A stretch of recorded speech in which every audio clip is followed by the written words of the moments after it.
This is Kari, and you're listening to the Girl Mom Podcast.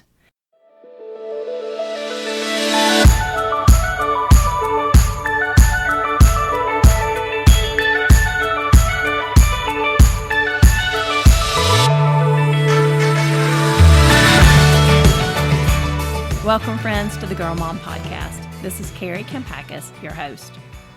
Today, I'm bringing back two previous guests who are getting married this February, and it's already clear what a force for goodness these two will be in building God's kingdom. It's been said that when it comes to weddings, a couple could spend between 200 and 300 hours planning for a wedding. But what we don't stop to consider is how the average couple probably doesn't spend 10 hours planning for their marriage, and that's the part that's going to last more than a day. Marriage is hard, but because we live in a world where priorities tend to get a little mixed up, couples often pour a ton of energy and money into a wedding that will only last for a weekend while giving little thought to the actual marriage that's meant to last for a lifetime. Any long-term relationship is going to have ups and downs. That is a fact, and it's just a reflection of the broken world we live in. But when couples learn early how to talk through conflict and have healthy communication, the chance of their marriage making it is greatly enhanced. In fact, John Gottman, America's top couples therapist, says that the number one predictor of whether a marriage will last is how well a couple can work through conflict. And today we're going to talk about having those hard conversations that you need to have as spouses and dealing with the inevitable differences in opinions. If you enjoy this podcast, please leave a 5-star review wherever you listen and share this episode with friends. Also, I have started a new community on Substack where I'll be sharing new articles, new downloads, and new content, and also connecting my most loyal readers to each other. And I'd be honored for you to join me as a free subscriber or as a paid subscriber so that you can engage in the comments and personally with me. You can find the link to my Substack in the show notes. Thanks for tuning in and enjoy the show. So, Mary Lauren and Will, we were joking before we started recording that we should have a fourth microphone here and have brought Kari into the conversation because we could have a lot to say about conflict in marriage after 25 years. That, yeah, it's just part of any relationship and learning how to do it well. And for us, we were both middle children, and you don't realize how you bring your sibling dynamic into your relationship. Mm-hmm. Like neither one of us like conflict, so our probably natural tendency would just be to push things under the rug and not talk about it. But that's really what I did a lot growing up, was like you just kind of bottled it up. When you're that personality, it always comes out sideways, or it'll be resentment or grudges or whatever. And so I feel like in the conflict department, people either tend to blow up and blame other people, or they tend to internalize it and just put it on themselves. And so I'd love to hear what you two have to say on this topic, especially as you're preparing for marriage and you're thinking about these things that are going to be part of any long-term relationship, but especially one like marriage. Yeah, I love this topic because I feel like a lot of people shy away from conflict because they've seen it handled in a dysfunctional way. So it can be easy for people to associate it with disunity or with strife or with separation. But the way my family handled it, we were just like, my parents would get into it in front of us, and not saying that we did it perfectly, but we would talk about things. Mm-hmm. Like my parents modeled for us that, if there's a problem, you can share how you feel and we can talk about it. It's not just this explosive, everyone's pointing fingers at each other, which that has definitely happened too with my siblings. But I think that I had to realize that, conflict can create unity. It's not a matter of if conflict happens, it's when it happens, and how you can handle it can be such a gift. And something Will and I have talked about, I'm like, it's so easy to get defensive and to want to you think your way is right, the way your family handles it, or the way that you see the situation. It's easy to get defensive about in both ways, but for the goal to be close rather than being right has been the biggest thing that's helped me. My goal is to be close to Will, close to my mom, close to my brothers, not right. I'd rather be close and wrong than right and estranged from my friends and family. That's helped us a lot. And I think for most of my life, my goal has been to be right, as opposed to being close. And I've just in dating her, and then now being engaged to her, that has been the first time she said that, it blew my mind. I was like, wow, like I want to be close to you too. Like that's crazy, you know? But yeah, I think what's different about our families too, and I love that you said that you bring your families, even if they're not there, you bring them with you. Mm-hmm. Like my parents, they modeled like an impenetrable unit of like mom and dad. You cannot like break them apart. You cannot crack them. So like, yes. and Same that with was my parents. yeah. But because like, kids know, like I can go get mom on my team here, even if dad is saying yes. Exactly. Yeah.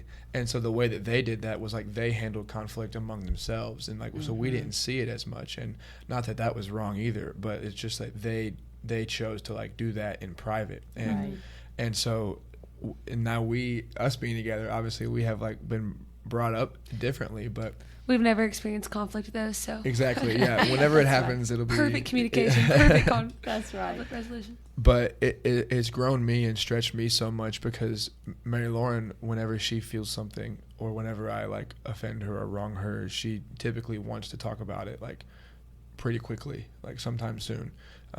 And whereas for me, my instinct is to kind of feel it, hold on to it, press it down, forget about it, and then it affects me weeks later or days later, and I don't even know it's affecting me. That like I'm bringing all this other stuff with me, and it has really been, it's been one of the biggest ways I've grown, I think, so far, of like being so stretched to just tell her how I feel, like when I'm not just when it's amazing. Usually I feel great like almost all the time, like this is so cool, this is so fun.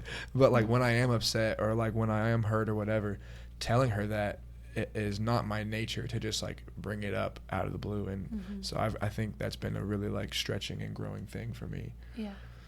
Yeah, one thing that Harry and I had, and you look back and you realize that was such a gift, but our first year marriage, I guess it was our first year and a half of marriage, we both went back and got our MBA in Tuscaloosa. So every other weekend we were driving to Tuscaloosa for the MBA program. And, you know, we never really fought, like knockdown, drag out fights. We never had big fights, but we would, you know, had disagreements or things that we knew would be like our issues, you know, and we knew it going into marriage, like what we thought would be our issues is kind of like the things you fight about, especially in those first few years. And I remember being so scared when I would be upset or frustrated. I remember being so scared to say something because I'm like, what if he wants to divorce me? You know, in my head, you're thinking all these things like, but it was such a gift because I remember learning in psychology one time, they said the best place to have a hard conversation is in the car, because they said if you're looking at somebody, sometimes you can't be as honest because you're going to start telling them what they want to hear. And so when you're in the car, it's just a safer zone, especially, so I do this a lot with my kids, and it's a good technique if you're raising kids, especially those difficult, crazy, awkward conversations, like do it in the car. It's less awkward if they're not having to look at you, and sometimes they'll be more honest. But that car time really became, you know, if I had something and I'm kind of like you, Will, more if there's something that bothers me, I kind of want to think about it first, like, you know, is this something I should even mention? I kind of have to process it a little bit before I want to bring it up.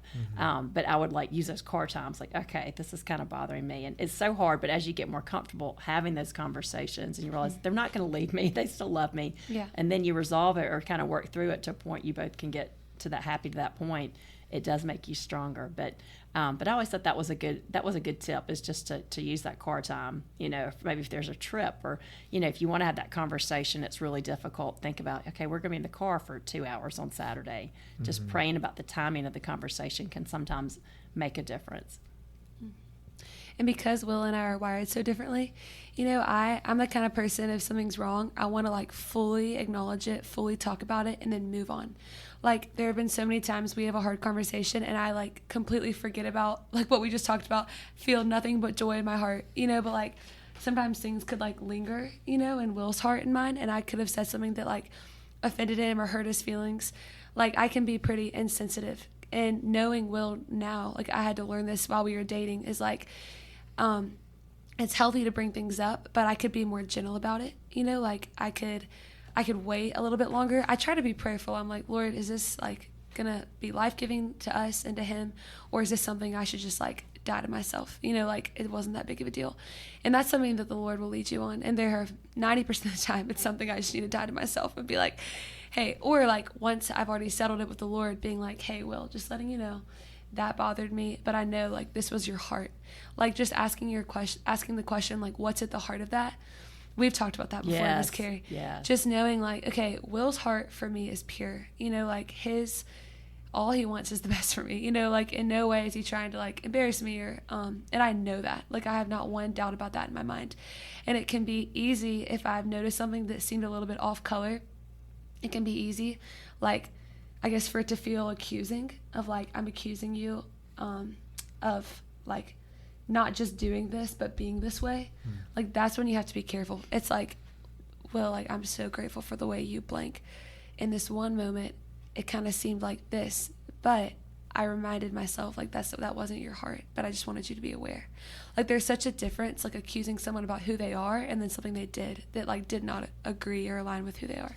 Yes, and I think I think everybody has been part of an organization or a business where it's like, okay, if you have something negative to say, do the pro-con pro. Yeah. But it's so affirmation true. Sandwich. The affirmation sandwich is so true.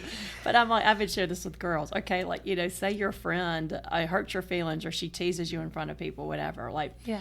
Instead of calling her out in front of people, maybe say like, okay, like I know, like I love you and I love our friendship. And, I don't think you realize this, but it hurts my feelings. Even if I'm laughing along, it kind of hurts my feelings that you're doing this. And I don't think you realize it because I don't think you would do it. Like giving them the benefit of the doubt rather than, I can't believe you did that, because we start off accusing somebody, then all of a sudden, we're going to get defensive. It's so funny too, because Will and I have been talking recently about starting our own podcast called In the Light, just based on 1 John 1:7 that talks about if we walk in the light as he is in the light, we'll have fellowship with one another, and the blood of Jesus, his son, will cleanse us from all sin, from all unrighteousness. And it's funny too, because we just want to talk about the reality that when things are in the dark, like bacteria, they can fester and grow and affect other things. But the second we bring things to the light, it's like Satan loses his power and we give God room to like work with it. And so we talk about it in dating, of how healthy and life-giving it is to bring things to the light, but also just in our spiritual life, like how healthy it is to confess sin to one another and to pray for each other so we can be healed, like James says. But it's hilarious because as we started planning for this podcast called In the Light, we have never been tested more to live in the light. Yeah. I mean, like there have been so many times where I'll notice something and I'm so tempted just to let it like harbor in my heart and grow and to just hold things against him that he doesn't even know. And all of a sudden I'm like sassing him and he's like, what? Like, what's the problem? And I'm like, it actually was about something you said 3 days ago. Like it's just like I've been more tempted than in my entire life the past few weeks since we started talking about it. Yeah, I mean, people don't like to hear about the enemy, but the enemy is real, and especially in marriage, I think that is one relationship that he would love to destroy. Right. Harry and I talk about it too, that we talk about this all the time. Like when we feel frustrated with each other, like when want to go to that dark day, he always does this or she always does this, and you can really spiral there. And he said it too, that we know sometimes we have to do that heart check and be like, okay, that is the devil. That is the devil trying to get into our relationship, because he doesn't want strong marriages. He wants conflict and division. The Greek word for devil is diablos. And I think if we're so aware of that, that most conflict is caused by the enemy, and he wants to find any little foothold in there, which is why our faith and living in the light and knowing truth and knowing each other's character and giving each other the benefit of the doubt, it is so important. I have a story to tell too, because Will and I got engaged recently and I had zero idea it was about to happen. But the week we got engaged, I was having like terrible dreams, like honestly like night terrors. Like I've never had dreams like this where I wake up like kind of feeling paralyzed and so anxious. And they were all about Will's past. Like I was having dreams that like things were coming up. Yeah. Well, I was having dreams that like there was all this hidden stuff that wasn't revealed, that he wasn't being honest with me. There were other girls, all this stuff that did not agree with truth at all. I mean, Will is so set free, it's not even funny. And like everything in his life testifies to that reality that he's been set free. And so I knew it was a lie.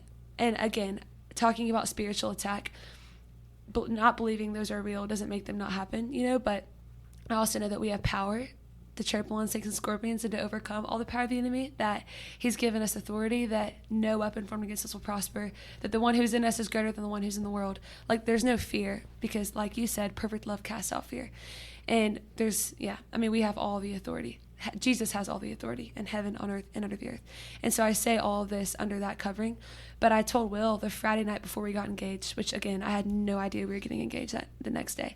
And I was like, Will, I just want to tell you this, like, I've been having terrible dreams all week, and I think it's an attack because I know that it's all lies, and I'm really just telling you not to, like, you know, get into an argument, just so you can know how to be praying for me, because I know these things aren't true. And I was just like, my one question is like, why is this happening now? And, you know, he knows that he's about to propose to me. Right. And he's like, I just know that the enemy hates that we're dating, and I'll be praying for you. Like, he was. I better not say too much, or I might. Just please wait 24 hours, and you'll understand. Yeah. That's right. Yeah, really, it'll all be revealed. Yeah. Harry has a friend that he and his wife, we love this couple, and they lead like couples every year. They lead a group of couples through like a marriage seminar for like, I think it's like a 6-week study. And he was telling his Bible study, he was like, you know, the first year, like every year before we start this, we get in the biggest fights. And it's like the first time, I mean, it was just like so unlike any fight we'd ever had. We didn't know where it came from. We were so mad at each other. And anyway, but now they've learned to expect it. Like now they know that they're okay, that it's coming. Like they can joke about it. Like Wow. we're about to do this seminar for parents again. We know what's going to come. The enemy's going to try to attack. Wow. But I think that's such that is such the blessing of when you are in faith and you are in the Word and just aware of what God wants for you and just able.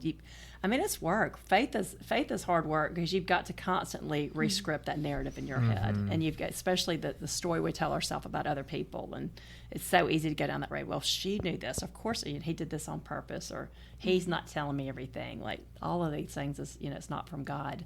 Of course, we need discernment, but when you're with somebody that is full of the Spirit, and you know you can trust that. You know, you've got to really protect that relationship, and like you said, just pray for it and put on the armor of God. And that's another thing we talked in the last podcast. People don't like to talk about sin, but people don't like to talk about the enemy either. And I'm like, you're seeing it so clear in this day and age that you better talk about it. Yeah. Because he wants to ruin every relationship. And I see so many marriages. I mean, it takes 2 people for a marriage. If even one person's not on board or checks out, you know, you can't keep it together. Yeah. And I just see so many marriages falling apart in relationships, and you just can see the work of the enemy in there. But like y'all are saying, you've got to really speak truth to yourself, and have people in your life who will help you do that too. I mean, 1 Peter literally says that the enemy prowls around like a roaring lion looking for someone to devour. And he came to steal and kill and destroy. But God came so we could have life to the full. And it's kind of affirming. Like, don't be discouraged if you're being attacked in that way, because that just shows that your marriage and something else in your life that he's attacking is something God wants to use. Like, that's all that means. So after I got engaged to Will, I was kind of like, okay, like it's kind of affirming, like this marriage is going to expand the kingdom, and Satan hates it. Yeah. What do you have to say about that, Will? Let's hear you. I mean, I just keep thinking about in Philippians, Paul's like, in all your relationships have the mindset of Christ. And like, that is one thing that I've just learned so much too, of it just requires like a humility that I'm not capable of in human form on myself to have to like just talk about all these things. Like, I want to be so good and I want to be so right all the time and like do things right and do things well. And when I let her down and she tells me about it, it like grinds against my pride. It grinds against all of my fleshly nature to want to be like just the man. And like, it really does just require like a humility that comes from something other than us, you know, like that, like the Lord has to provide. And it's just crazy. It's tough. Yeah. You know, and something I read a few years ago that has always stuck with me, and I talked about it in Love Her Well book, but it's America's top couples therapist. His name is John Gottman, and he and his wife have studied marriages for years. It's just their area of research that they're specialized in, but he has said that the number one predictor of success in marriage is how well a couple can resolve conflict. And I was like, man, that's just something they don't teach you growing up. It's, you know, it's almost like something that should be required in middle school. They should have a resolving conflict class, because so many people don't know how. And in this day and age, people just it's an age of disposable friendships or relationships. Well, he made me mad or she made me mad. I'll just write them off and move on to somebody new. Yeah. And, you know, but if you're wanting those long-term relationships, like, you've got to learn how to resolve conflict, or else you can't have them. And so, you know, let's talk too that for somebody, there's somebody that's listening, and maybe like you want to be better at resolving conflict, but maybe you're like me. Like when I was, like I said, I was kind of the peacemaker. I was number 4 in my family. And so I just never really learned to express myself, because I was like, I just want to be easy. But, you know, and I remember dating several guys, and they're like, you're the easiest girl I've ever dated, you know, like, because they would, like, my old girlfriend would complain about so much, like, you just don't gripe about everything. But sometimes, you know, probably part of that was being the fourth child. I wasn't used to getting my way all the time, but also part of it was I was bottling a lot of stuff up. And so sometimes I'd bring up something that was bothering me, and they had no idea, like, oh, wow, I had no idea. But anyway, one of the boyfriends I dated before Harry, I remember there were things that were bothering me, and I would like say, okay, I'm going to say it tonight. And I just couldn't. Even though it was bothering me, I could not do it. And I know that somebody listening, that's them. Like, that's just so against their nature. They've never done it before. And so I just want to encourage you that if you can't say it out loud, then to write it. And so that's the way I started doing it. And so this one boyfriend, I wrote him a 7-page letter. It was like the first time, and I'm like, talk about that fear of like, he was like, what in the world is like, this? hey, yo. Like, hey, yeah. And I'm like, little did I know, I guess that was foreshadowing of my future career. But I'm like, on a letter, it's kind of like being in a car. It's so much easier when you're not looking at them, but sometimes it's easier to write it out than to say it. And I was so scared, but I remember he received it so well. He's like, wow, thank you. Like, so anyway, he would laugh. He would kind of tease me during our relationship that he knew, like, whenever he got a letter, he was in trouble. So he got a few letters. But anyways, it was kind of neat. Like, after we broke up and he was dating somebody and I was dating Harry, I saw him, I ran into him somewhere. But I remember him telling me how, like, he thought that was so neat. And he was like, actually, the girl that he ended up marrying, that he wrote her a letter. And so it was just so neat because it was something I was kind of embarrassed about. I'm like, I feel like I'm a 3-year-old that I can't say it. I had to write it. But God even used it for good in his life to help that relationship. And his wife thought it was so neat that he did that. Yeah. But the good thing about it for me was that kind of getting into that habit of writing a letter, like, by the time I met Harry, I could say it. And so I was in so much of a better position in a place. And I just remember thinking with him, I'm like, I'm not going to bottle it up like I used to. Because what would happen with people I dated before was I would bottle it up, and then one day I'd want to break up, and they're like, where's this coming from? And I think a lot of people do that in relationships because they don't know how to express it, and it's just easier to end the relationship. And I remember when I started dating Harry, I was like, he's too good to lose. You know, like, I don't want to mess this up. Like, I've got to figure this out. But having made those baby steps along the way helped me be brave when it really counted. And so I just want to encourage somebody that you might not be there yet, but there are little baby steps you can take to learn how to resolve conflict.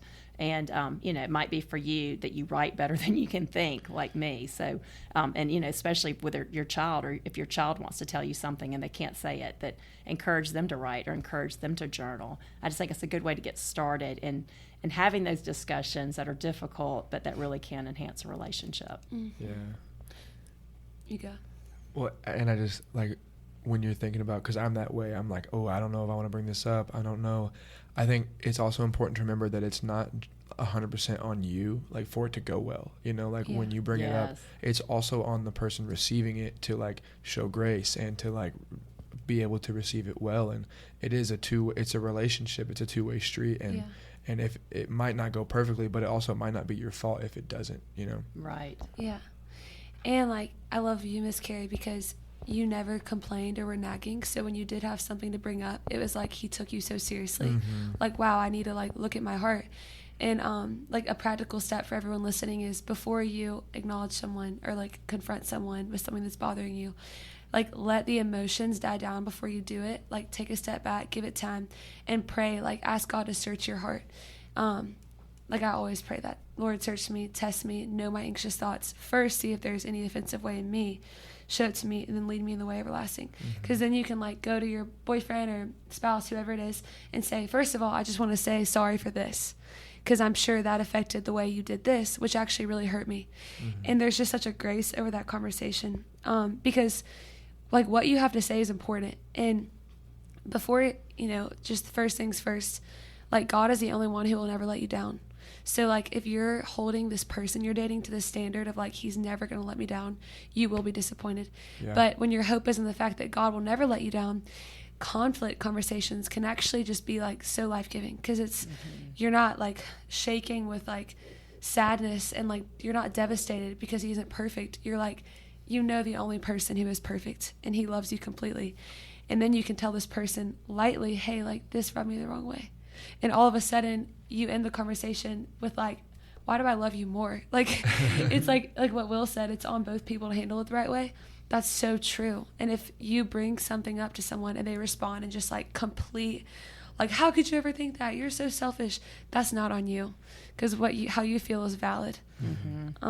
Yeah, and it reminds me of in Alcoholics Anonymous. I talk a lot about AA because I have friends who've gone through it, and I'm just kind of fascinated by the 12-step program. And I think there's so many things that they do that are so healthy that we all should really live out, but we just aren't taught the tools. But there's one thing where you have to go to the person and you have to go apologize to the person, or you have to go, maybe say something hurt you. But you work with your sponsor, because I forget what step it is. It's not it's one of the later steps. But you have to work with your sponsor, because the sponsor can tell you you're not ready to do that yet. And so they call it sweeping your side of the street. Like, you sweep your side of the street. I can't make you forgive me, but I can go apologize. Like, I can go do my part, that I'm sweeping my side of the street, but then it's in your court. Like, I've just got to wait for God to work in your heart. And so, but, some people have wanted to go have that conversation or apologize or have that, but they're like, well, if you go apologize and they don't accept your apology, if it's going to set you back and make you want to drink, you're not ready to go have that conversation. Yeah. Like, you've got to be so strong in your walk that you can go and have peace with, like, I did my part and I'm leaving it with them. Yes. And then what happens from there, it's not going to, if they receive it or not, it's not going to set me back. Yes. Like scripture says, as far as it depends on you, live at peace with everyone. So, like, you're not responsible for someone else's neglecting grace or living in unforgiveness. And something else I think that is just so important to remember, especially when you're in marriage, is just to remember that you're on the same team. Yes. That is so, and again, that goes back to the enemy. But just remember, I have to remind myself of that all the time. Like, we are on the same team. Yeah. And just knowing the heart of the person that you're with. Yeah. And knowing their personality, like, they just didn't think to do that. Like, they weren't intentionally trying to do that. True. But there's another saying, they say they use this in Alcoholics Anonymous too, but it's called Q-tip, and it's called quit taking it personally. And like, especially as women, I think we can do that so much. And so an example would look like, I remember going to a birthday party once, and she had turned 30, and she was talking about how, like, the big revelation she had at age 30. She's like, I used to go to the grocery store, and if I said hi to somebody and they didn't say hi back, I would just go home and just stew on it all day long. Took it so personally. And she's like, now I realize they might not have heard me. They might be having a bad day. They might be in their head about something else, like, not taking it personally.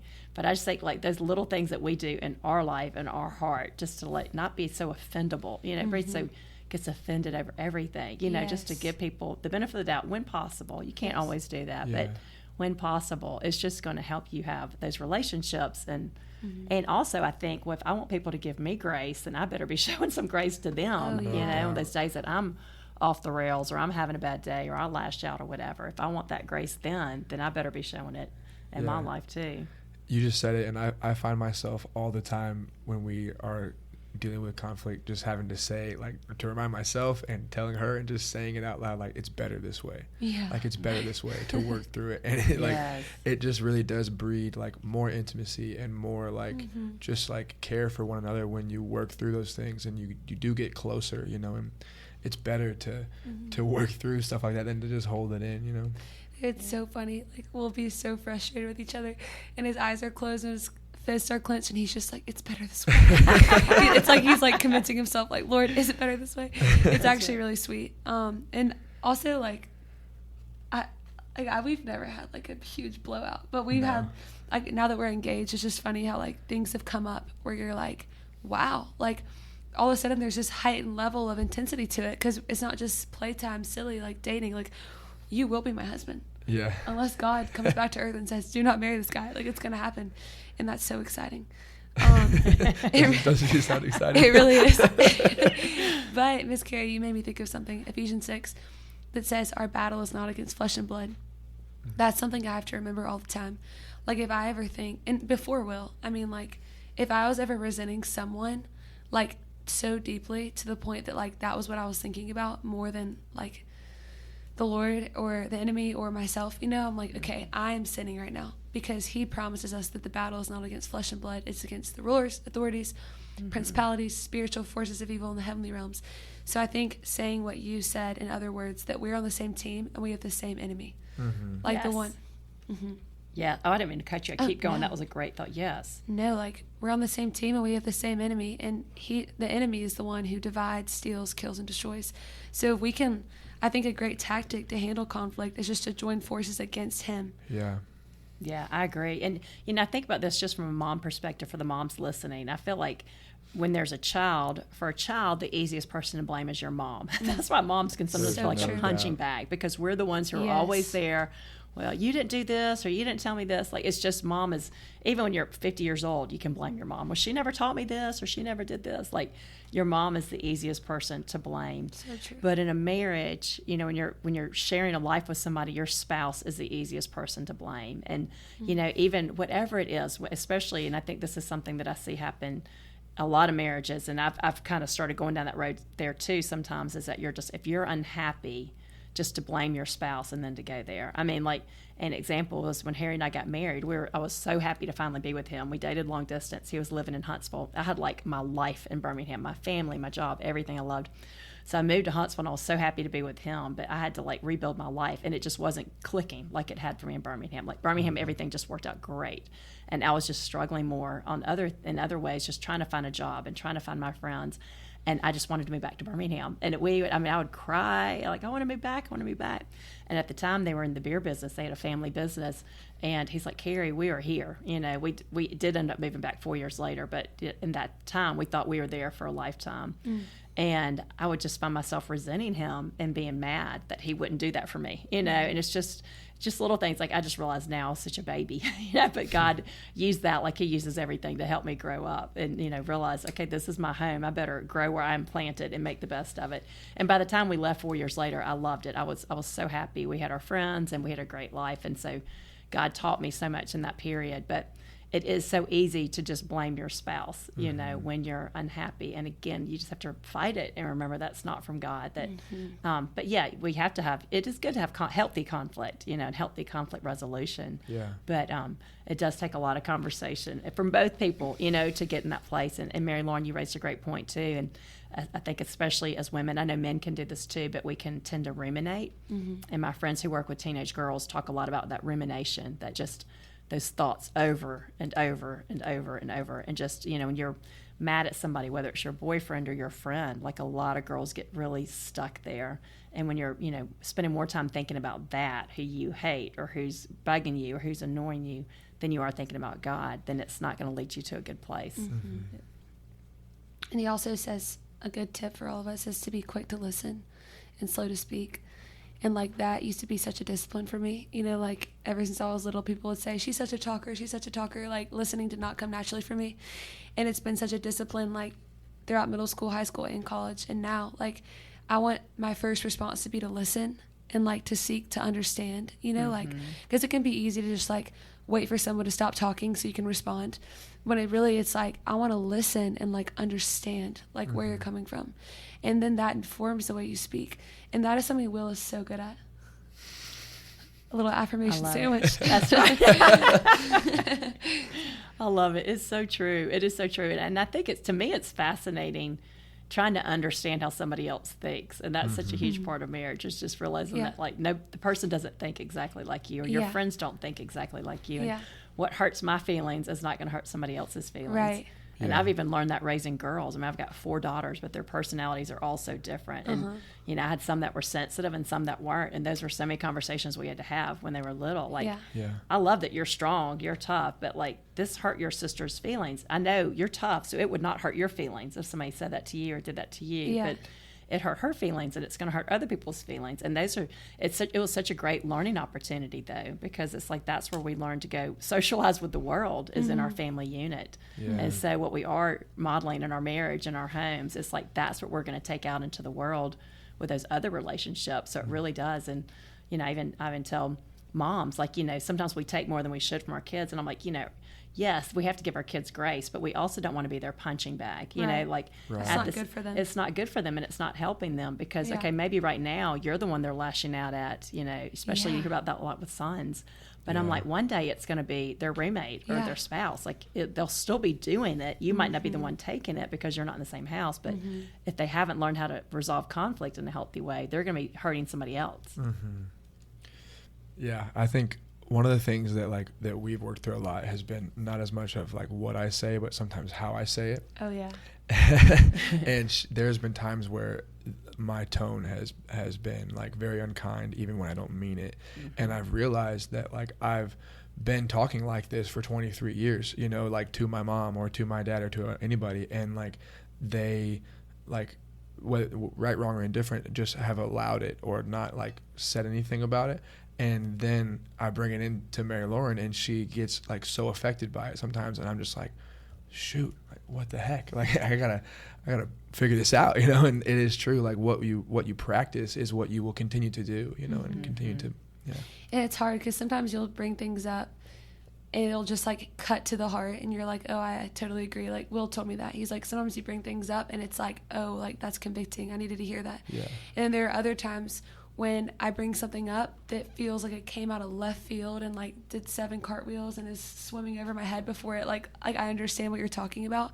And that's harder to communicate about when it's like, because he's so good about saying, I have no idea what you're talking about right now, but like I want to understand. And I don't even remember saying that. Yeah. He's like, I do not remember having that tone, but this is what I mean about Will's humility.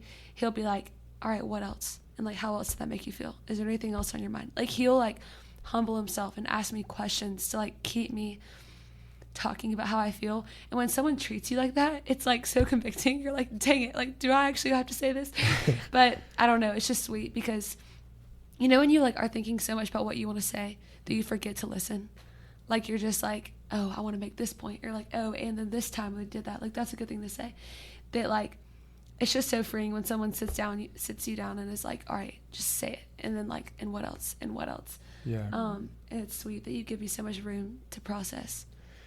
And I think that's like, I mean, I want, obviously, like I'm going to be her husband. So like, praise God. I want to be as much as humanly possible a safe place for her, you know, to mm-hmm. talk about it. And that means that's like a big responsibility on me too, to be able to receive things gracefully as mm-hmm. well. And that means sometimes maybe she'll say something that she doesn't actually mean, but I'd rather that happen than her like hold things in that she needs to say or wants mm-hmm. to say, you know. Right. And so like you have to be a really active listener and like ask, you know, like pursue those types of conversations sometimes. And I'm trying to get more like that.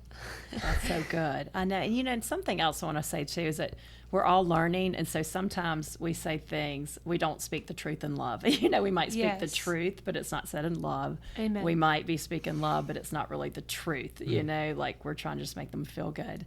And so, you know, one thing I've learned too is that God puts people into your life for a reason, and that, you know, I was very sensitive growing up, but I grew up in a big family and they were very direct, you know, but I look back and I was like, thank you, God. Like it kind of, I mean, we had lots of love, but sometimes my siblings and I would be very direct with each other, but it really, I feel like toughened me up a little bit. Like it helped me, it equipped me to handle the world, you know, because I was so sensitive. I'm like, I could handle, you know, or, you know, my dad was from New York.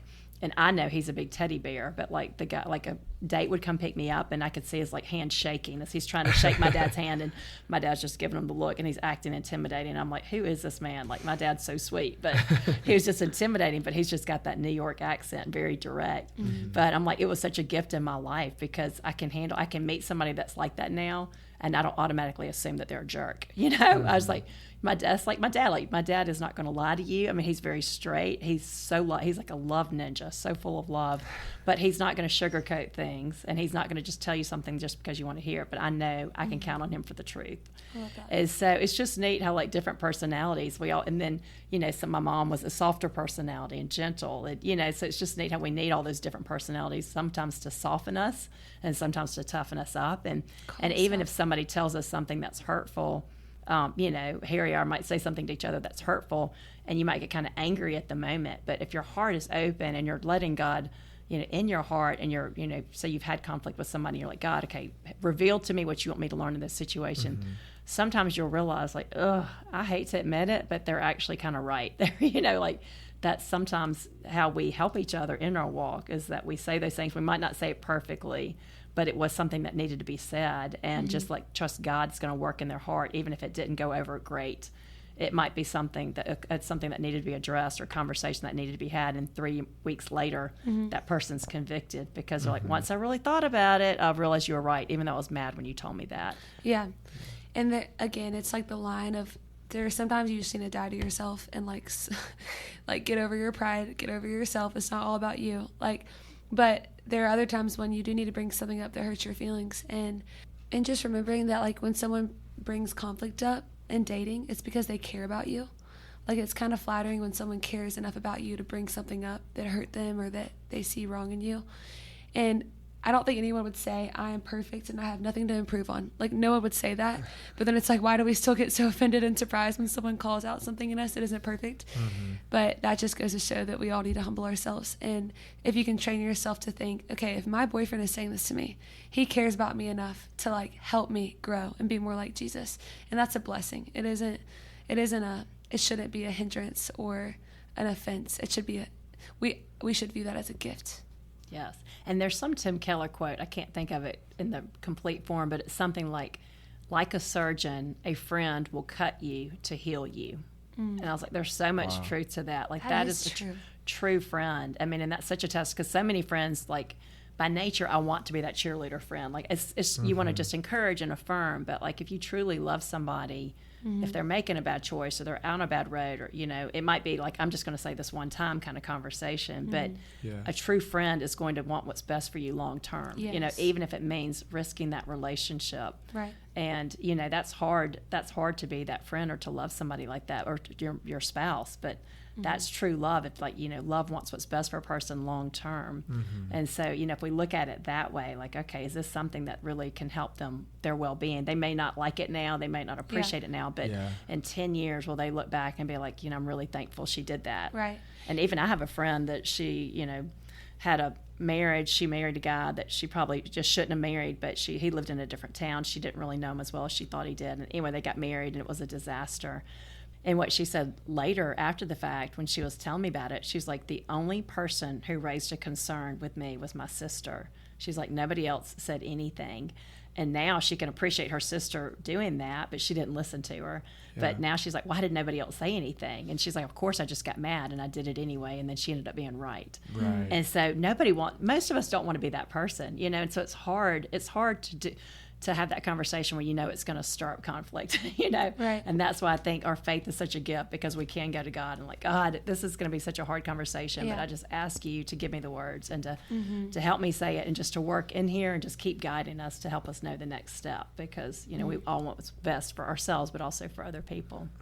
And that's why tone is so important. You know, like, there's so much scripture about gentleness, like, let your gentleness be evident to all. Like, a gentle response turns away wrath, but a harsh word stirs up anger. Like, it'd be really hard for someone to humbly come to you saying, like, Mary Lauren, like, I cherish your friendship, but like, I've been noticing this. It just like keeps happening.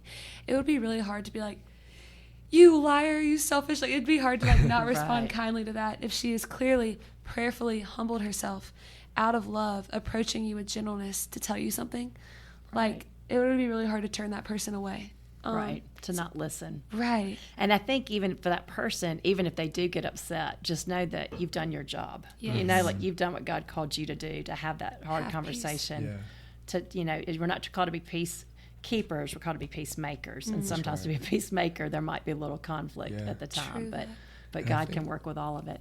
I think too, like, we're talking about friends, but also, I mean, my first friend was my dad, and he was so good and so quick to like call those things out all of the time. Like, I mean, he's my dad, so he's supposed to like raise me, but when I was doing something wrong, or even not like explicitly wrong, but just maybe like dishonoring or like less noticeably wrong, he would call it out, and then it makes their affirmation so much sweeter too, when they like say like, hey, this is a great choice, or like, this is a great idea, or like, hey, you want to marry Mary, you want to propose to Mary Lauren, like, that's an amazing idea. Like, him saying that to me meant so much more, knowing that he is so quick to be like, terrible idea, you know, like, hey, like, that's not wise. That is a great point, because my dad's the same way. Like, I trust him. Like, you trust the person 100%. Yes. Whereas I know other people, and I've probably been guilty of this, like, they'll always agree with everything, Mm-hmm. but then you're like, are they just telling me that, or they're just not really saying because they're scared to hurt my feelings? You know? And I want to be the friend that people trust, even if, Right. because I'm never going to be right all the time, but like at the very least, they'll know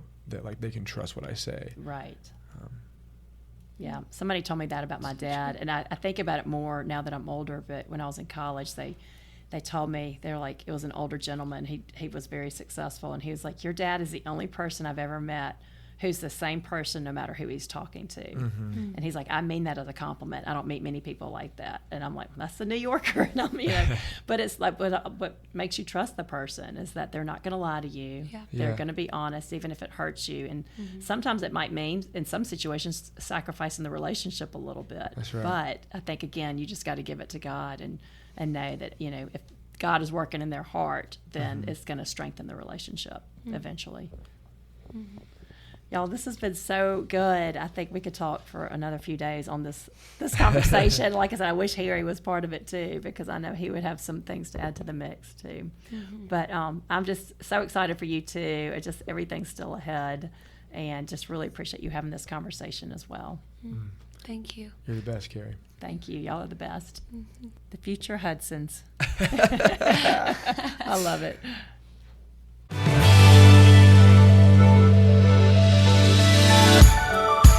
Friends, thank you for tuning in today.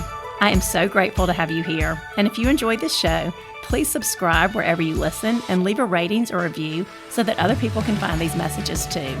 For links to my books, my social media, and my new community on Substack, check out the show links. Thanks again for your support, and have a great day.